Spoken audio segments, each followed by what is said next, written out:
নমস্কার, আমি আচার্য শ্রী পলাশ ভট্টাচার্য সাইন অ্যাস্ট্রোতে আপনাদের সকলকে স্বাগত জানাই। দুঃখিত, আমার শরীরটা একটু ভালো নয়। যাই হোক, আমরা মেন প্রসঙ্গে আসি। সেটা হচ্ছে আগামীকাল মকর সংক্রান্তি। মকর সংক্রান্তির দিন কি বিশেষ উপায় বা কিভাবে পূজা পাঠ করলে আপনি মা লক্ষ্মী আশীর্বাদ প্রাপ্ত করতে পারেন এবং আপনার শুভ ফল লাভ হবে, গ্রহ দোষ আপনার নিবারণ হবে, তার জন্য আমি কিছু ছোট ছোট উপায় বা পূজা পাঠের কথা উল্লেখ করব। কালকে মকর সংক্রান্তির দিনে অবশ্যই নিরামিষ আহার করুন, পারলে খিচুড়ি খান, কারণ খিচুড়ি গরুর দেবতার খুব প্রিয় খাবার। পারলে কালকের দিনে সব রকম সবজি দিয়ে খিচুড়ি, নিরামিষ খিচুড়ি রান্না করে খান এবং তার সাথে সাথে কালকে অবশ্যই মা লক্ষ্মী বাস্তুদেবতার পূজা করতে ভুলবেন না। মা লক্ষ্মীর সাথে নারায়ণ এবং কুবের দেবতা, বাস্তুদেবতা, এদের সকলের পূজা অর্চনা করুন। আপনি কাল আপনার, আমি আলাদা করে একটি মকর সংক্রান্তি স্নানের উপরে একটি ভিডিও আপলোড করে দিয়েছি।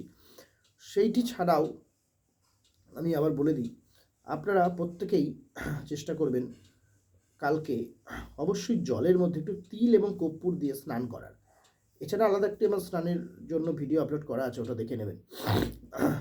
অবশ্যই যারা ওটা করতে পারবেন না তারা, বা এটা সবাই করতে পারেন, একটু তিল এবং একটু কর্পূর দিয়ে সেই জল রোদে কিছুক্ষণ রেখে সেই জল দিয়ে স্নান করুন এবং স্নান টান করে ঠাকুর ঘর, আপনার পূজাস্থলকে ভালো করে পরিষ্কার পরিচ্ছন্ন করে নিন।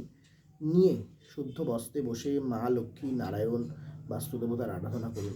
মা লক্ষ্মীর জন্য অবশ্যই কিছু ধান, মা লক্ষ্মীর চরণে কালকে কিছু ধান, গোলাপ ফুল বা পদ্ম ফুল, যেটা আপনার পক্ষে জোগাড় করা সম্ভব হবে, গোলাপ ফুল বা পদ্ম ফুল, একটু ধান অবশ্যই মা লক্ষ্মীকে অর্পণ করুন এবং নৈবেদ্য বা প্রসাদ হিসেবে অবশ্যই সাদা সন্দেশ বা ক্ষীরের কোনো ভোগ মা লক্ষ্মীকে নিবেদন করুন।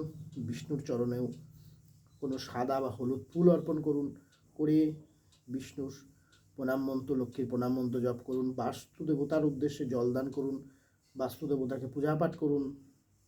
বাড়ির উত্তর পূর্ব কোণে যদি আপনার পরিষ্কার পরিচ্ছন্ন থাকে বা উত্তর পূর্ব কোণ যদি আপনার ব্যবহারযোগ্য হয়, সেখানে পাখিদের উদ্দেশ্যে একটু জল এবং খাবার ওই দিন রেখে দিন, যাতে পাখিরা এসে খায় বা যে কোনো প্রাণী খায়।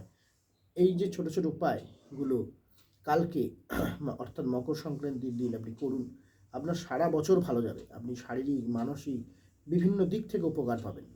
করলে আপনি বুঝতে পারবেন এর ফলাফল কী। অবশ্যই এবং পারলে কালকে দান করুন। আপনার সামর্থ্য অনুযায়ী যে কোনো আর্তপীড়িত ব্যক্তিকে যতটা সম্ভব দান করার চেষ্টা করুন। দেখুন, সারা বছর আপনার ভালো যাবে, যেতেই হবে। সকলে আনন্দ থাকুন, ভালো থাকুন, সুস্থ থাকুন আর দেখতে থাকুন সাইন অ্যাস্ট্রো। নমস্কার।